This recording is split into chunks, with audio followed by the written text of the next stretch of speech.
Can you hear me now? Yes, I can. Sorry, I was having some trouble. My Discord was not recognizing my headphones because I had plugged in my audio interface after I had connected to Discord, so my podcast headphones weren't working. You have different headphones for podcasting? Yeah, I do. I have nice Sony, I forget what they are, MDR something, like studio headphones that I use. But those are different than the ones you normally use. Yeah, because the ones that you normally use are wireless. Oh, and the ones I assume you're wearing right now don't have a mic on them. Correct. They're just headphones. Yeah. Okay, that kind of makes sense. Oh, am I allowed to have two sets of headphones now? I mean, it's still kind of a waste, but I mean, I've talked about having an entire podcasting room, so I can't really blame you. Yeah, so basically I have these headphones plugged into the same audio interface that I have my microphone plugged into. So it's like one connector that goes to both of those things. And I only use them with my Mac, which is the thing I use to record. So they never really need to connect to my PC. Whereas these are wired? And they're wired. Yeah, they're just a headphone jack, like actually a big headphone jack, like the 1/4 inch, professional headphone jack. And then the wireless ones have a little dongle that, makes them wireless. And that USB thing is always just plugged directly into my computer. So like my PC, my gaming PC. So then the wireless headphones are for the PC side. And then the wired headphones go with the microphone and are for the recording. How do your wireless headphones charge? They charge via micro USB. So I have a long micro USB cable that the headphones came with, or maybe a previous headphone came with. And I have a little headphone hook that's on the side of my desk. So I have coiled up that cable for the most part and just leave it with like a 3-inch little pigtail that I can use. And so when I put the headphones on the hook, then I just, it's nice and easy to plug in this micro USB. I wish it was USB-C because then I wouldn't have to care about, right side up, upside down. But I've gotten pretty good at it over the years. I assume you can use this micro USB cable to charge them if they're dying. Because my issue with wireless headphones is always that I use them too long and they can't ever last a full session. I've never had these headphones run out of battery, but I've also only ever used them probably for 8 hours straight. So, and okay. I'm very diligent about plugging them in when I'm done with them. All right, well then you're not degenerate enough, I guess. They do work though. If you want to plug in, so the reason I have the long USB coiled up and hung on this little hook is because if I need to plug them in while I'm using them, they work. And then they just turn into wired headphones, basically. Yeah. But then you lose out on all of the audio fidelity advantages of a wired headphone and all that whole thing. So this is the system I have. I like wireless headphones. I've been in the market for new headphones, and I haven't bought them yet. And I'm debating strongly if I want to do wireless headphones again, which is kind of my thing, but it doesn't have to be. It is kind of your thing. Do you have your eye on any model? No, I'm not that far yet. Last time I bought headphones, I think I agonized over them quite a bit. But I was limiting myself to wireless headphones that could have a mute by flipping up the microphone, which there's only 4 choices that do that. So I went back and forth about that. I don't have any idea what the landscape of gaming headphones or any headphones really is right now. So I don't know. Welcome back to Pride and Accomplishment. I'm Chris. And I'm Jason. This is episode 105. Something about 105 just makes me think of a radio station, because I think I had a radio station growing up that was 105.5, The Mix, or whatever. I don't know, whatever it was. I think the one that we listened to all the time when I was young was 107.9. We had a 107.7, I think. That was something, I think it was an NPR station. I don't know. It's probably still a thing, but I have satellite radio now, and Bluetooth and Spotify and CarPlay, and I haven't listened to an FM radio in a long time. I have the FM radio in my car is set to the local NPR station just so that when I first get in the car and the stereo wants to play something, it plays something that I know isn't going to be an obnoxious advertisement for a car dealership. But I would say that 99.9% of the time that I'm in my car, I have my phone plugged in and I'm listening to a podcast, like almost 100% of the time. I almost never listen to music in the car. Yeah, I would say if I plug my phone in, that's what's playing. But I'll be the creepy person in this scenario right now and say that maybe like 25% of the time I'm in my car, it's actually silent. That's weird. Yeah, I know.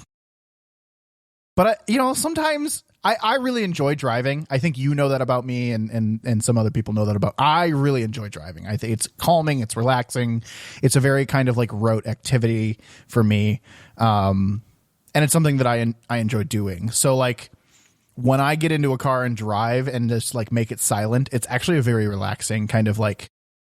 I don't want to call it meditative because it doesn't. I don't really, I don't stop paying attention, right? But it's like a very calm moment that no one's bothering me. I'm not looking at my phone. I'm not looking for notifications. There's no information being thrown at me from a podcast. Like it's so calm, and it's like the only time in the day that I can really like isolate, and that's what I do. I just make it silent. No music, no podcast, no nothing. Sometimes. Interesting. I actually had an experience today where I was driving and listening to a podcast, and then something was different, like in my route, like something had changed. There was construction or whatever. And I realized, like, I of course dealt with that situation. And then as I'm like pulling into my house and like parking, I realized I was like, I have not heard the last 5 minutes of this podcast. Like it totally threw off my like concentration and flow of that. Which is good. Like I want the driving to be the priority here. Wait, Chris, you realize that's like you've just experienced what it is to be Jason attempting or being required to multitask. Oh my gosh, that is so. I don't know how you do it. My entire life. We always talk about how I can't watch TV and play a video game at the same time because that is literally what happens. I will look over and be like, "Oh crap, a TV show is playing," and I have no idea what just happened for the last 10 minutes. Oh my goodness. That is like what you just described is exactly me when I try to multitask. All right. Well, I don't know how you exist then. I'm sorry. Do you not, when you need to focus like that, like when something happens in the car, do you not immediately turn down the volume? In this case, it wasn't like a thing that was stressful enough that I needed to do that, but I will do that. Yeah. If I'm like merging like in a really complex intersection, if I'm like in an unfamiliar place or something, like, yeah, of course I will turn down the sound of whatever is playing. Do you turn it to 0 or do you turn it down? I turn it to effectively 0, probably, 2 or 3 or whatever, enough that it's really not, I'm not listening to it anymore. It's just get out of my way sound, go away. I need to pay attention. But in this case, it was more of just like, oh, that's interesting. I can't go this way. There's a, roadblock. I've got to U-turn and go somewhere different. Like it was that kind of thing. It wasn't like an unsafe situation. It was just a unfamiliar situation. Yeah, that's another scenario where I will my kind of like first instinct is to completely mute it, right? Like it's I know where the mute button is on my it's one of those like emergency buttons for me, right? Like where my hand just kind of goes automatically is to the mute button. Wow, okay. Interesting. Anyway, cars, music, podcast, cool stuff. Well, this is a very special episode because you got 2 pre-shows. Yeah, I guess. You're welcome. Join us for our next member special, 3 pre-shows. Oh. Anyway, so Jason, have you played any video games lately? I am playing... I will maybe talk about it. I don't know. I'm playing a lot of Guild Wars 2 right now. And by a lot, I mean more than 0. Because I'm really not playing anything else. And I recently finished another legendary. I finished Exordium, which is a Generation 2 legendary greatsword. And the cool thing here, I'm getting on my soapbox now. The cool thing about Exordium and Generation 2 legendaries is that you can't purchase them. They are account bound on craft. So they're not tradable. They're not anything. So when people see that, and this is what I like about Gen 2 legendaries, when people see that I have Exordium, they know that I crafted it. I did not buy it. I did not spend gold on it. I did the work for it, which I kind of like. I don't think that I am in tune with most things in most games, including like stuff in WoW or Guild Wars that like I know the like history of any particular item other than a very select few. So when you say like, oh, it's a Gen 2 legendary, I'm like, it might as well be a Gen 7 Pokemon. I have no idea what you're talking about. Yeah, but people that play Guild Wars 2 do. I think the biggest thing that I kind of like that transcends kind of the game itself, and you learned this about me in when we played World of Warcraft, is I liked to wear the armor that I had earned, right? Like I didn't care that it didn't match. I didn't care. But like throughout the season, I always just wore my class tier set, right? Because that I wanted to show which tier set pieces I have earned and which weapons I had earned. And in Guild Wars 2, I, call me whatever you want, but I wear my raid legendary armor with, in its default skin as raid legendary armor, no transmog or anything, with the weapons that I've built myself. And I don't know. I'm proud of that stuff. And I don't think there's any reason to transmog it, even though maybe it doesn't all match, but I earned it. And that's what I like to display. And the thing with Exordium, right? The thing with this specific greatsword is there is no other way to get it other than to earn it yourself. Mm-hmm. Sure. I mean, I respect that. I like that. I don't transmog things in World of Warcraft because I can't be bothered is really the answer. It's a waste of gold. I mean, sure, I guess. I have enough gold that it wouldn't kill me, but like I don't care enough. And to your point, the tier sets, they look good. Like if you can get a few pieces of that, like you get, some glowy effect or whatever. Sometimes you get some cool stuff. Like it's good. But and the glowy effect is based on the level of content you're playing, right? Normal, the mythic, color, yeah. Mm-hmm. Normal. I've forgotten them already. Oh my goodness. You've not been playing WoW for like a month and you've already been like, yep, nope, deleted that one from my brain. Never going to play that game again. It's been longer than a month. Yeah, I think it has been. I really should have seen this writing on the wall. You're like, oh no, I'll come back to it at some point. Try it again when the new patch comes out. Yeah, right. I'm not there. I'm in Guild Wars 2 mode, particularly because, and this is later in the show notes, but I'm just going to do it now. Guild Wars 2 recently announced their next expansion. I heard that. I got the email. Yeah, I got the email too. I was blown away by this announcement. Now, let's kind of back up and talk about it a little bit. ArenaNet has kind of mentioned that they're changing their monetization model with Guild Wars 2 to kind of make Guild Wars 2 more of a yearly pay-to-play kind of game, which I think from from Guild Wars 2 kind of model perspective, not paying a monthly fee, fine. I'm totally cool with. And this they're kind of getting rid of the Living World season idea, and moving to a yearly expansion, that is slightly cheaper than the expansions that they have put out in the past. But essentially, the way that it used to work is you would buy the big expansion, right? Like, they've only put out 3. And you'd have to log in kind of over time to earn those Living World seasons, as they occurred, right? So if Living World Season 4, Chapter 1 was coming out, you had to make sure you logged in while Chapter 1 was out to get it for free. Otherwise, you could buy it.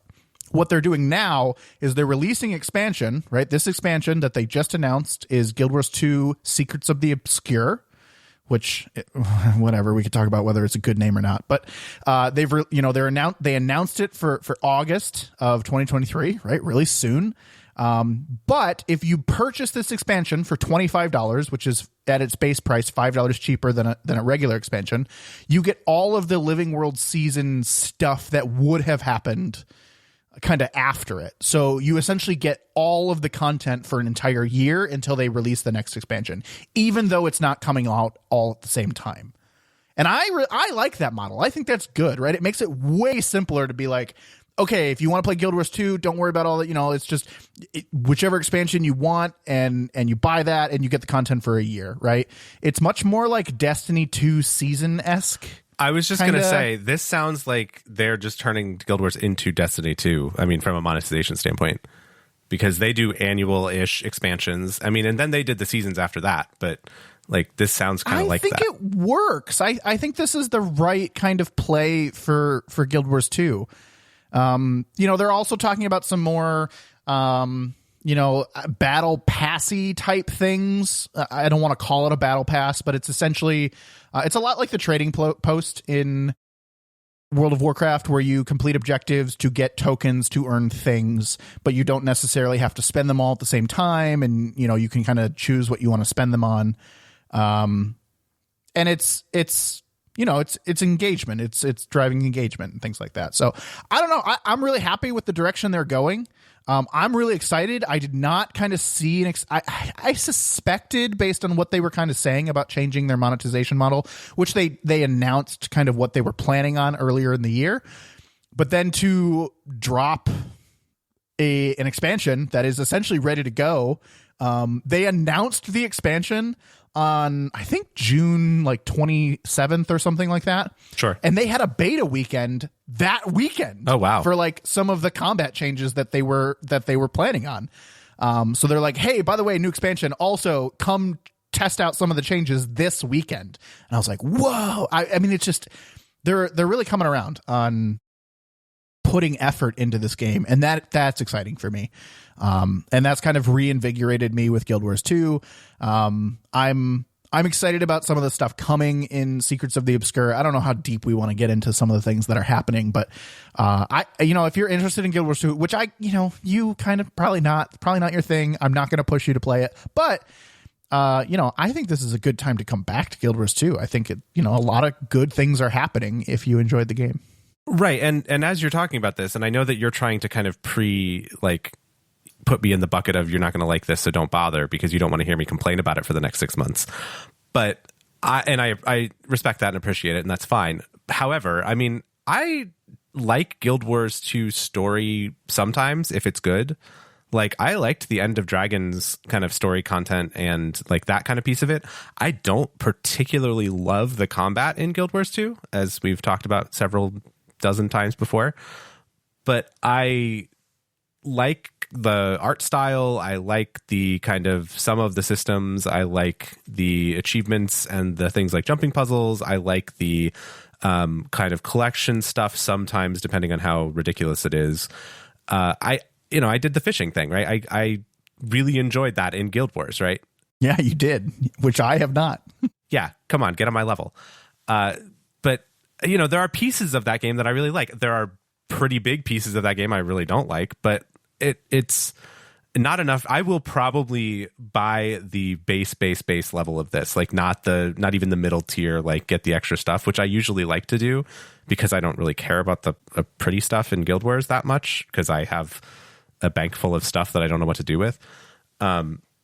So I don't know. I mean, I'm interested to see what they do with this. I'm kind of intrigued by the idea of a battle pass looking thing, but I don't know. I mean, I would say don't count me out. I think I will probably give this a try. Okay, I won't count you out. I do want to say two things based on what you said. The first is, because these are smaller expansions, we are kind of, as a community, expecting less story. I wouldn't say zero story, but they have said that there's only, upon release, going to be 2 additional maps, which is half the size of End of Dragons. From a map perspective, they are giving us a new hub area. So you're familiar with Arborstone from End of Dragons. There is going to be a new hub area. Again, not really a map, kind of a map. Who knows? But in general, I'm expecting a campaign that is half the length of End of Dragons, and End of Dragons was pretty short, in my opinion.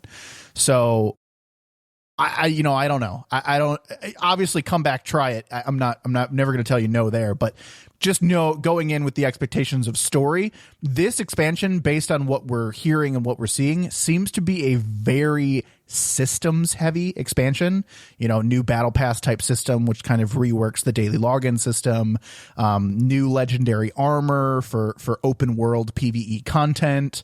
They're expanding kind of weapon classes. So you know how each elite specialization has their own weapon that they can use. Well, now in this expansion, any elite specialization for that class can use any weapon from any other elite specialization from that class. They're kind of opening the doors there.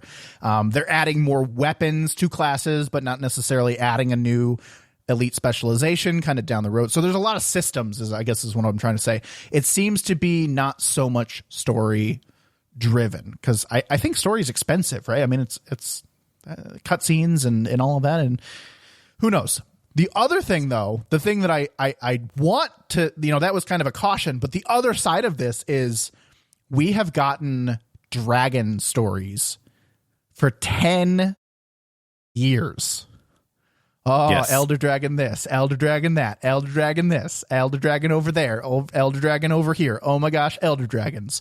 This is the first story that does not involve Elder Dragons. And everyone is really, really excited about that.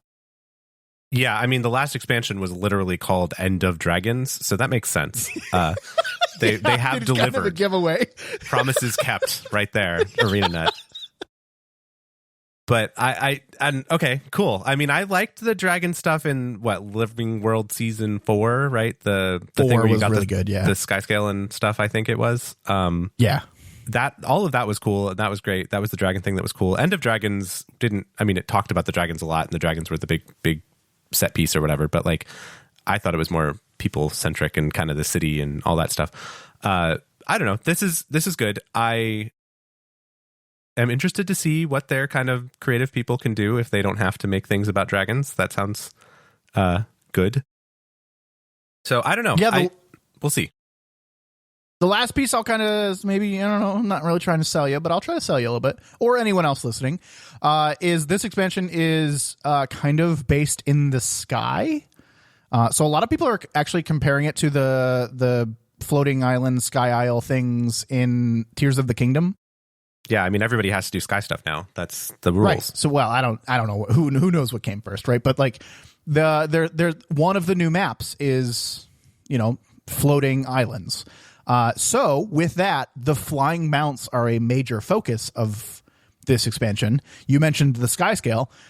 They are essentially adding an easier way to get the sky scale in this expansion. We're expecting it to be even easier than the turtle, kind of similar to how you got your dragon flying mount in World of Warcraft, where it is literally just part of the story as you play. We don't know if it's going to be that easy. That's kind of an expectation, because one of the maps is literally flying islands, and the only way to get between them is the sky scale. So, you know, we'll see how that plays out. The other thing is there's a little bit of a focus on the Griffin in these expansions as well. I know you don't have the Griffin. I don't know if they're going to add an easier way to get the Griffin, but oh boy, the Griffin is so fun. The Griffin is essentially the dragon from World of Warcraft, right? The flying at really high speeds around and all of that stuff. So it's a lot of fun, particularly when the map is built specifically with the Griffin in mind, because it just gives you an opportunity to zoom around that map. So, a bit of a selling point for me. I think those are two of the most fun mounts in the game, and to build maps and story centered around them, I think is the right call. I mean, I think it's the right, they're playing to their strengths, and I think it's a good idea. I think I'm about halfway through on a Griffin, so maybe this will push me to finish it. And Griffin is just gold, so I mean, I'm kind of swimming in it right now a little bit, so I'd be happy to finish that quest off for you if that's the only thing holding you back. All right, well, we can talk later. See what's going on there. I'd have to log in and like look and see, because I don't remember. But I'm excited. I know we've talked about this for way too long, but I do want to say one more thing about, you're talking about it's half the length of story or whatever. Honestly, that might be the level of Guild Wars 2 story that I want, like in terms of just like commitment level of like, okay, here's, 7 hours of story-ish looking things or 5 hours of story-ish looking things.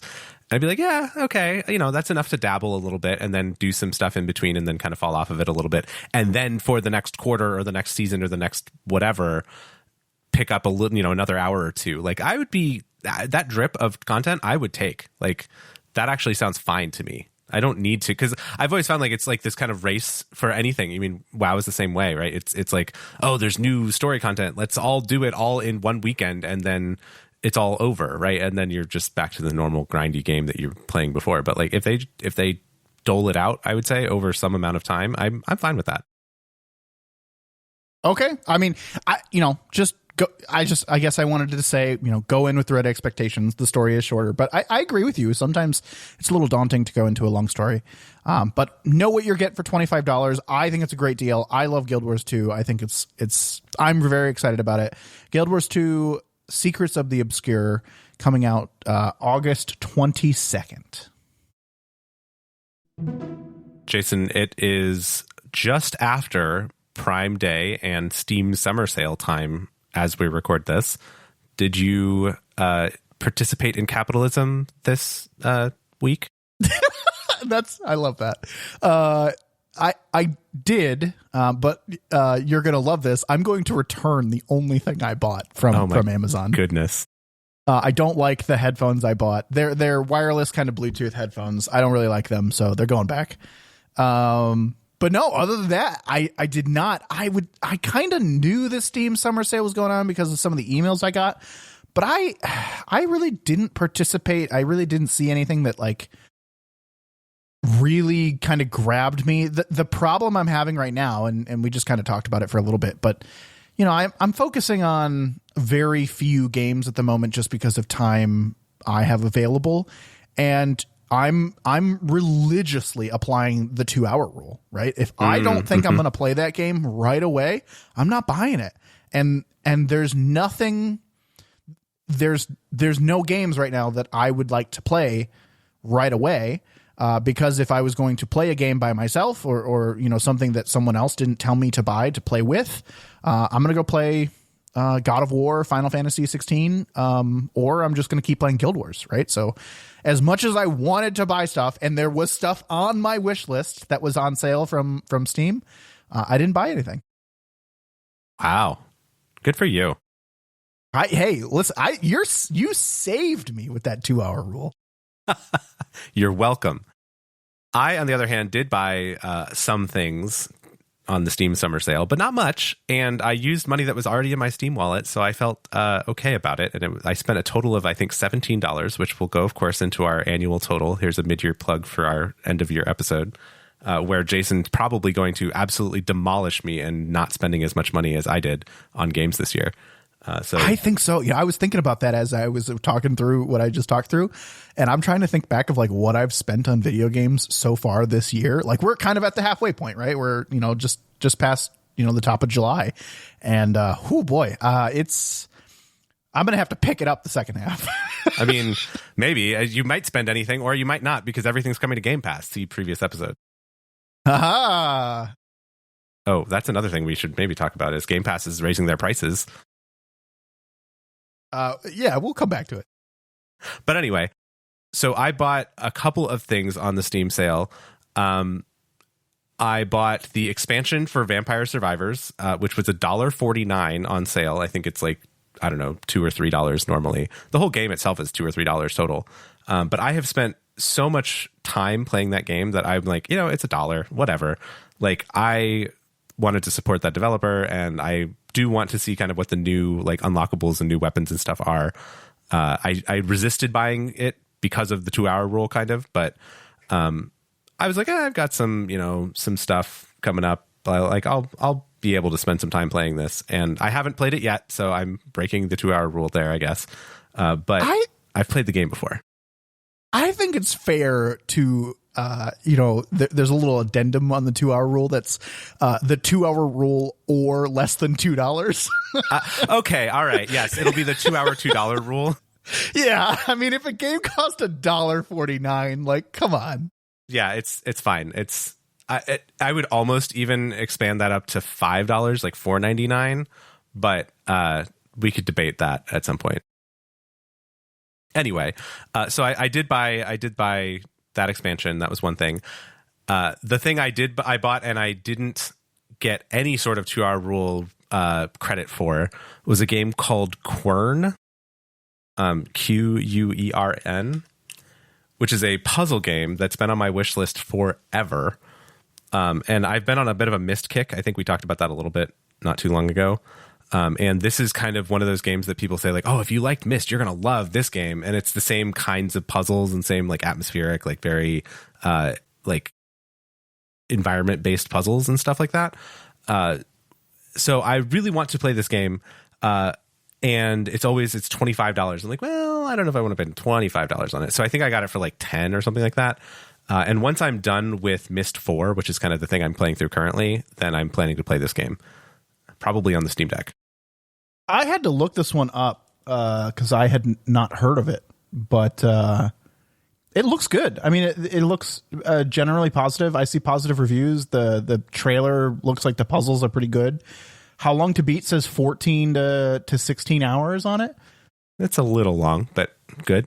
It's a little long, but for $10, I mean, that's good stuff. I think that's really solid. And it might be going on my wish list right now. Okay. All right. I'll let you know how it is, because I gotta, at some point I'll play through it here in the not too distant future. And the last thing that I got was actually a negative 2-hour rule, like minus 2 hours, I guess. I've done this a couple times with other games, but there's a game called Roguebook, which is a deck building roguelike game, which is my thing, with a unique kind of mechanism for map revealing and such, using an ink system and kind of cool things. It's a lot like Slay the Spire in that it's got kind of 3 acts and you play through it and then you get permanent meta upgrades and stuff. This game was actually free on a demo on Steam a couple of weeks ago, and I played it on the Steam Deck. I played it on the computer and then I played it on the Steam Deck, and I was like, oh, this is pretty cool. I'm gonna keep this on my wish list, because it was on my wish list anyway. I was like, I'm gonna hold on to this and maybe someday I'll buy it.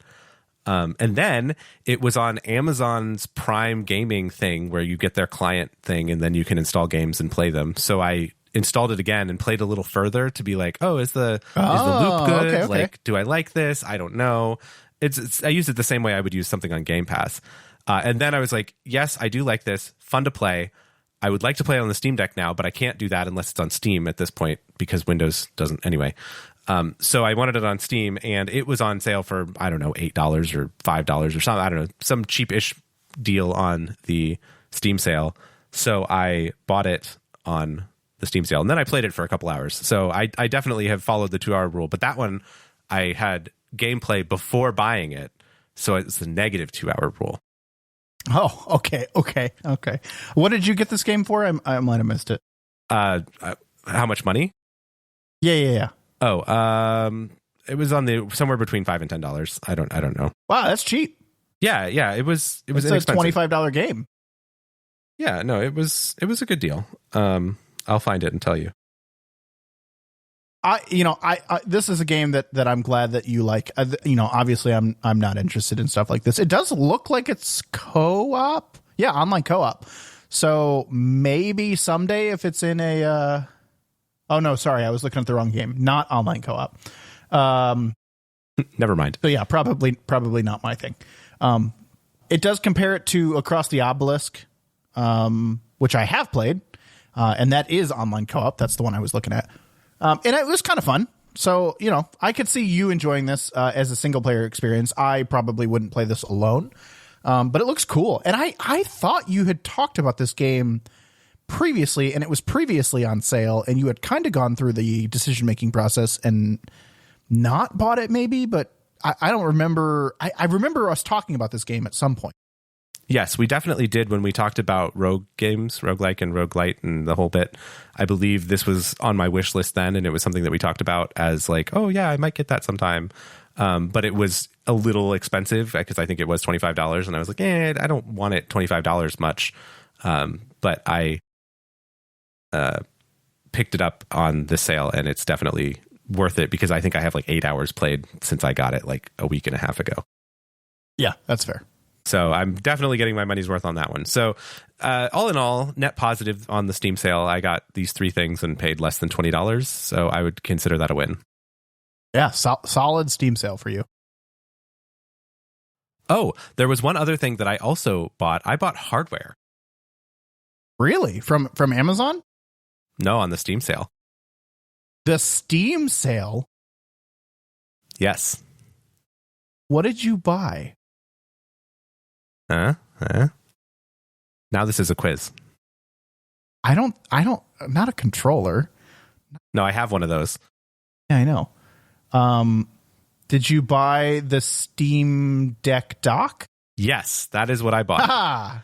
So the Steam Deck dock was on sale for 20-ish% off, and I kind of jumped on it because I've wanted somewhere. I have a little unofficial Switch dock, like it's like a third-party Switch dock that I have on my desk that keeps the Switch nicely mounted vertically, which I really like. And I have not had a place for my Steam Deck, so it just sits in its case kind of off to the side. And I wanted a way to kind of display it vertically. And there's a lot of options. You can, 3D print stuff, or you can like get stuff on Etsy, which is all 3D printed anyway. But I also, I was like, well, they made this official dock. Like I want one, but it was like $100. Yeah, it's $90 right now. Okay, $90. Yeah. And I got it for, I think like 71 or something on sale, which is still expensive. But I'm like, this will be nice because then I can, you plug it in, plug the USB-C into the Steam Deck, and then it has an HDMI port, 3 USB ports, and an Ethernet port on the back. And I have recently used the Ethernet port on my Steam Deck when I was about to go on a trip. And I was like, man, I really want to get this stuff fast. And so if you plug in the Steam Deck, it can go fast. Obviously, if you have good Wi-Fi, it can also go fast, but it goes faster if you have a wired connection. So that was something that I had done and something I wanted to be able to do. So I am now fully in the Steam Deck ecosystem, and I have the Steam Deck dock also. Yeah, that's good. I'm looking at this product. This looks really nice, high quality. I use my Steam Deck, but not nearly as much as you do. I don't use my Switch nearly as much as you do either. This would be nice. I could see me using this in some scenarios. If I were to build out kind of my gaming area a little bit more and put that over there. And this would be really nice in certain scenarios for travel. I don't know if you plan on using it for travel, but I could really see this being super nice for that. I don't ever take my Switch dock with me for travel, but I could see this. It's kind of the right form factor and the right size. It's not going to fit in the case for the Steam Deck, right? It's going to have to go alongside it somehow. I actually haven't tried because I don't really use that little thing underneath the case of the Steam Deck, although I could try it right now. I have all of these things kind of at arm's reach. I don't think it would fit because I think it's a little too long, like too wide to fit in that little groove in the back of the Steam Deck case. But I'm going to try it right now. It's okay. I'll wait here. So the plastic of it, or like the plastic bits all fit, except for the little molded on pigtail USB-C cable that doesn't detach. If that thing detached, it would fit perfectly in that little spot. Yeah, and I kind of like that it doesn't detach because I would lose that cord. Well, it's just a USB-C cord. You can have, I have a bunch of but USB-C it's a perfect cords. Length. Fine, it is, but I would be happy if you could use whatever USB-C cable you wanted to with it, because I'm also a little worried about like wear and tear on that little cable, because if that little cable breaks, the whole dock is useless. That's true. That's a good point. Other than as a stand, which is, again, kind of 60% of why I got this thing is as a vertical stand for my Steam Deck. So it would still do that. But I've tried it. I plugged it into a screen, with HDMI, and I actually tested to see the Steam Deck controls, like the sticks and the buttons, work when it's projecting to a TV, which was kind of cool, kind of interesting. That's interesting. Yeah. You could sit with it in front of you and just have it connected to a screen, and then like be playing on the Steam Deck as a controller, but on a big screen. So it's both driving the game. Yeah. Okay. I kind of like that. And you could do that. The other thing about the Steam Deck is you can get any USB-C little like port replicator thing and do that, right? I had a little Anchor thing before that did this before I had the dock. So you don't have to have the Steam Deck dock to do it. Yeah. That's cool. No, this is good. I think I didn't know this was on sale. That might have tempted me if I knew that was on sale. So it's good that I am finding out about it the day after the sale is over. You're welcome.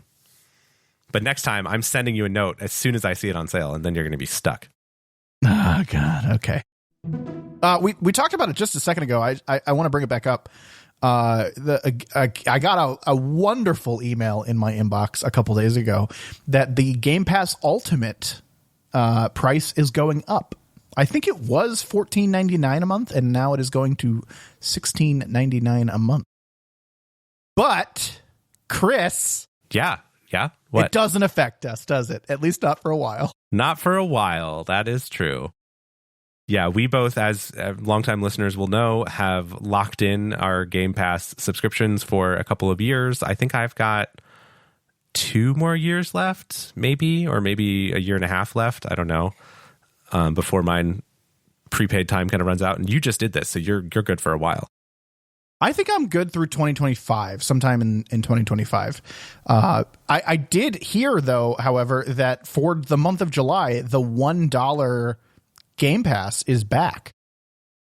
Oh, a little olive branch. Yeah, I don't know if it's, just because they're promoting it for July or if it's kind of back to stay for a little bit. But if you are interested in trying out Game Pass, now is the time for $1. There is some speculation that it might continue for a couple more months. And let me tell you, if Game Pass is $1 when Starfield comes out, boy, oh boy, is that the way to play Starfield. At least until you confirm that you like it. Yeah, that would be an excellent kind of demo option for Starfield.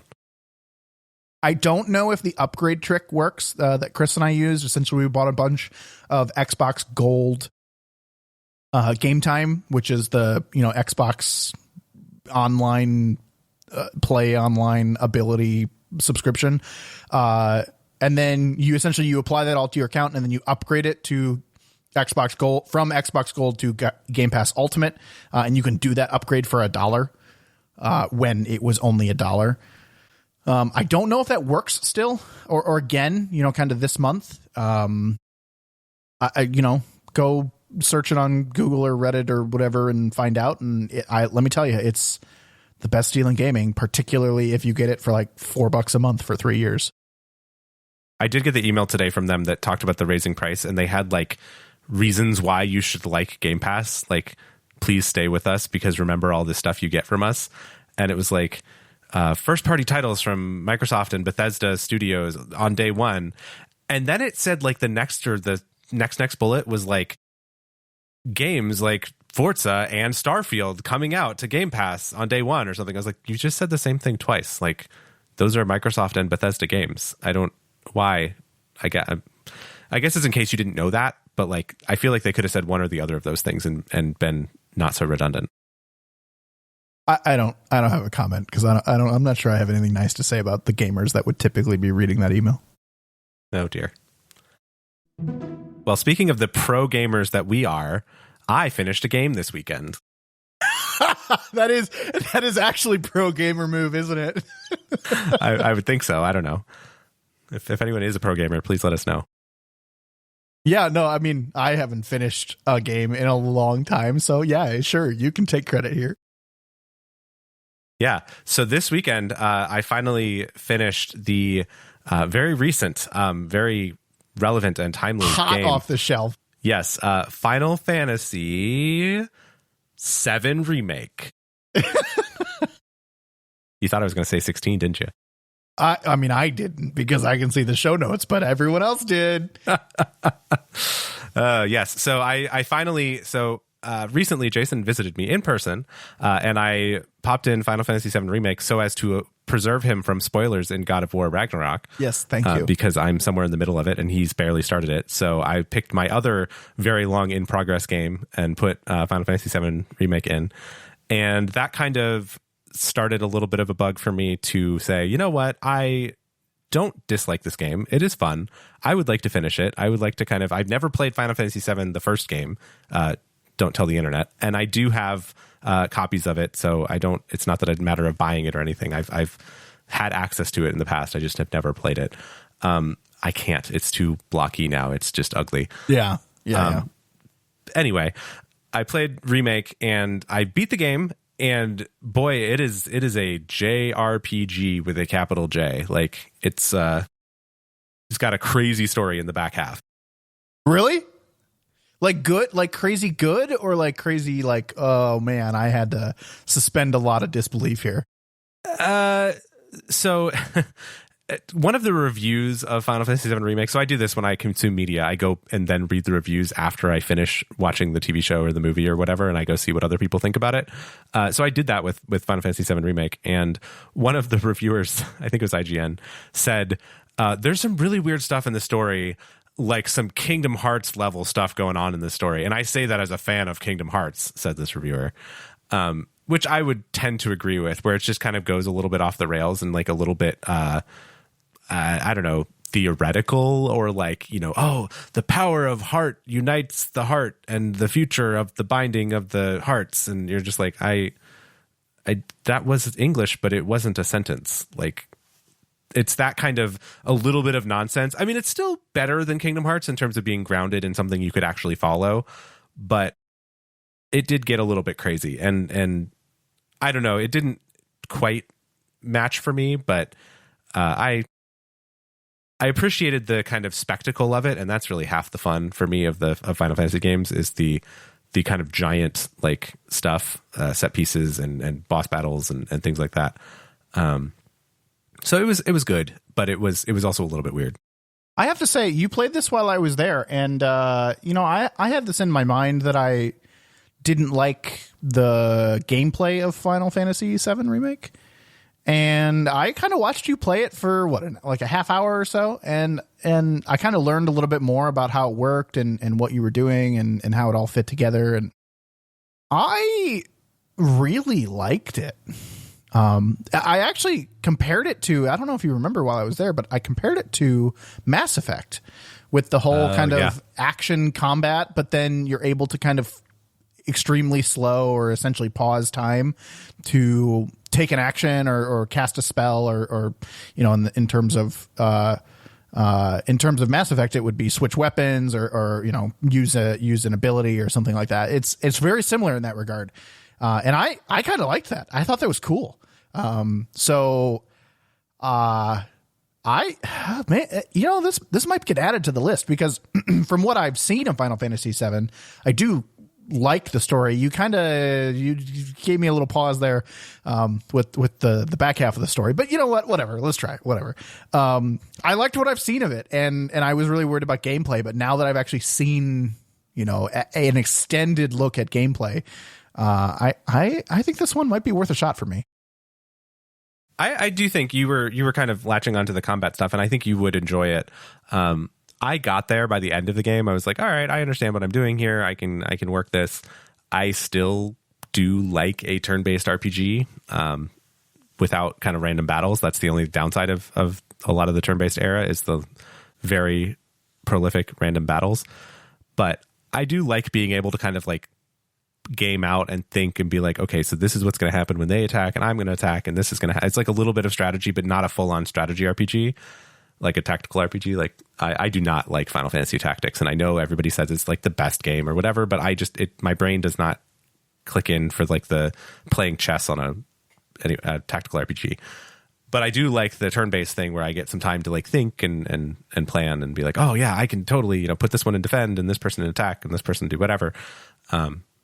I like that. So I miss that a little bit. And Final Fantasy VII Remake, I never really tried there's a classic mode. It's in the difficulty select where all you do is the menus. I didn't ever really do that because I kind of wanted to play it as it was intended. And I, like I said, came around on it by the end, but I don't know, jumping around and pressing square to kind of hit is, it's fine. But it wasn't necessarily my super favorite, which is why I'm a little bit worried about Final Fantasy 16, because I think that's all action combat. You actually played the demo at my house, and I haven't played it yet. So you're the foremost expert on this podcast about Final Fantasy 16 at this point. Yeah, I needed something to do to fill a couple hours, and I was like, hey, Chris, you got a PS5 sitting right there. Do you mind if I play the demo? And I've heard a lot of reviews of Final Fantasy 16 since then. And it's funny, a lot of them are all saying the same thing, and some of them are like, this is amazing, here's what I know about it. And some of them are saying, this is absolute garbage, and say the exact same thing. I will say, from the time I spent with Final Fantasy 16, I think the two things I said to you about it were, it starts really slow in terms of combat. You can't really do a whole lot. That was a big criticism. But I think it's fine, and I think they did that purposely because the combat has changed so much for a Final Fantasy game. But the other thing I said to you, and I'm sure you remember this, and you're probably like, yeah, of course, it's a Final Fantasy game. But like, I played for 4 hours, was 2 hours? How long did I play? 2 hours? I think 3, but yeah. 2 or 3. I'm going to guess that like 80% of that was watching a cutscene. Wow. Okay. And I was cool with that. Yeah, I mean, that is pretty Final Fantasy standard fare. I mean, is a lot of story, but not quite that much. That seems a little excessive. But also, beginnings of Final Fantasy games tend to have a ton of like exposition story that's all, would be in this day and age voice acted and cutscenes, basically. So that makes sense, I guess, when you say it. I have heard that it doesn't really tone it down for the rest of the game. Okay, cool. I mean, I'm okay with that. I like just watching. I play single player games for the story, right? I set them on the lowest difficulty. I play them on the easiest difficulty, usually, unless it's too easy and I turn it up. But I'm cool with playing for 10 minutes and then watching a 10 to 15 minute cutscene. I'm really honestly okay with that. Yeah, I mean, I like the cutscenes in the modern kind of era, God of War cutscenes and things like that. I like that it gives you a second and you can actually put down the controller because it's not full of QuickTime events. Like you can just be like, all right, I'm watching this scene play out. This is fine. There was a moment there where they were like, oh yeah, everything, the player has to be engaged. So we're going to like make them push X, to make this action happen. And it's like, that's fun if you use it sparingly. But if you do it like all the time, it's not that fun. But yeah, I want it to be a panic when it happens. Yeah. Oh no, where's the controller? I got to pick it up. Yeah, exactly. Because I mean, that's theoretically how the character is feeling in that moment anyway. Like, I don't know, maybe not. But if they do it once every, couple hours. Sure. All of this stuff in Final Fantasy 16 was rendered in engine, right? It was all like in-game footage. From what I could tell, yes. But I don't know for sure. Okay. Because one of the things that I used to love in the PS1 era was that they would have these beautiful like pre-rendered cutscenes, right? They call them FMVs, full motion videos. And they would have those I would say sprinkled throughout the game, but pretty heavy in, certain story beats and stuff like that. And it would really like flesh out the kind of blocky polygon stuff that you had, but also it would be like you could have realistically simulated cloth and you could have like good water effects and like particle effects and stuff because the gaming hardware wasn't there even in the PS2 era. There's a really good FMV from Blitzball in Final Fantasy X. You may have seen it before, I don't know, but it's where they're playing this like weird like Quidditch soccer game in a flying water orb or something. I don't know. It's hard to explain, but people will know what I'm talking about.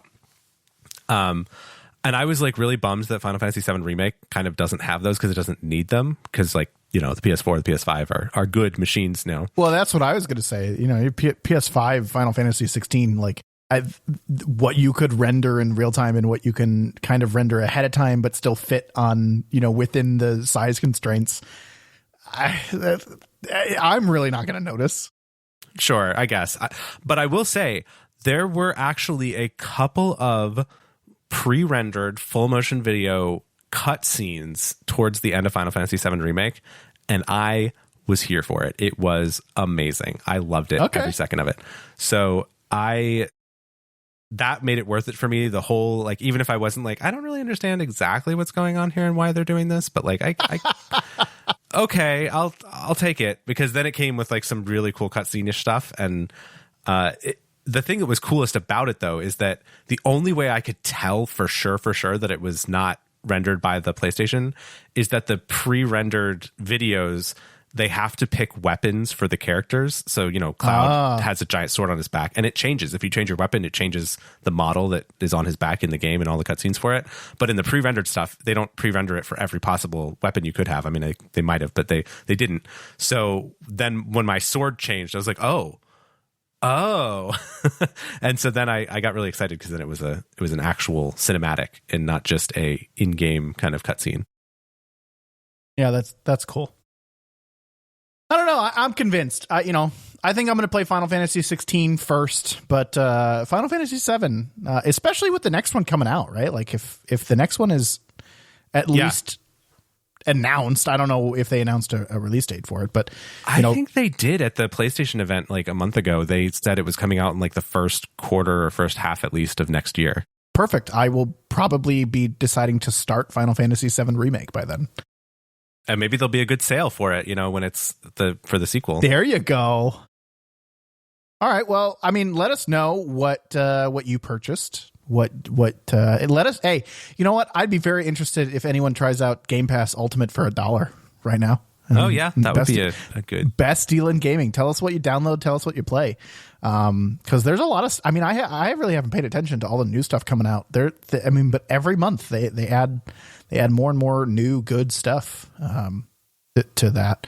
Or if you purchase anything with Steam Summer Sale or Amazon Prime, I'm very interested in what you purchase from Amazon on Amazon Prime Day. It is, while we're recording, Chris, I don't know if you know this, but it is also Walmart Week. Oh, yeah. And Target Circle Week, too. Yeah. So if you're, capitalism, I mean, if you're, spending money to spend more money, you can buy all the stuff. So let us know what you got. And for me personally, Guild Wars 2 expansion, come join me August 22nd. I will be there. I promise. So if you want to get in contact with us, or let us know what you're doing to support capitalism, you can join our Discord by going to discord.pnapodcast.com. If you want to find our show notes or any of our older episodes, you can visit our website at pnapodcast.com. That's P, the letter N, the letter A, podcast.com. If you're enjoying the show, we would love if you could share it with some others that might enjoy it as well. Thanks for listening, everyone. We'll talk to you next time. Is Pikmin 4 like an instant buy for you? Pikmin 4 is, I've already pre-ordered it for me, yes. Oh, okay. I got the voucher thing. We talked about this. I got the 2 games for $100 and you did voucher. It for Zelda and Pikmin? It was Zelda and Pikmin, yep. And I'm going to do it again because I'm going to do it for Super Mario RPG and Super Mario Wonder, the 2 Mario games coming out this fall. Why do they do that? Because they want you to stay subscribed to their marginal online service, I think. Because you can only do that pack if you're subscribed. You can only do that pack if you're subscribed, and you can only redeem the vouchers if you're subscribed at that time when the game comes out. No kidding. Yeah, so it's fine for me. I mean, it's $20 a year. Did you immediately redeem the voucher for Pikmin 4, or do you have to wait until it comes out? It doesn't redeem until a week before. Okay. So like you can essentially like dedicate and say like a voucher will go to this, but then it doesn't get like consumed until until like a week before the date, and they send you an email 2 weeks before and they say, in a week we're going to charge your voucher and you're not going to have the voucher anymore, so make sure you have a voucher and don't spend it on anything else.